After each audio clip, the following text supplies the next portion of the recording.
കരിവിട്ടി കരിപ്പൂരാടം ഉണ്ണികൃഷ്ണ ഗോപാല മകനെ പേർ വിളിച്ചമ്മ.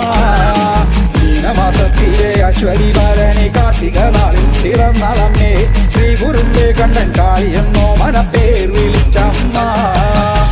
തെക്കുംകൊല്ലം മാനക്കോലായിൽ നല്ല നാലുകെട്ടും ഗോപുരപ്പാടിക്കൽ അകത്തില്ല മകശാലയിൽ നല്ലമ്മ കടന്നു ചെല്ലുമ്പോൾ താകൃതകൃതേ പാലൊഴിക്കും പാൽ തളികയിൽ പാൽ പകർന്നു നല്ലമ്മ. പൊന്മകനും മകൾക്കും കൊടുക്കാൻ ഉടൻ ചെല്ലും താകൃതകൃതേ താകൃതകൃതേ താകൃതകൃതേ.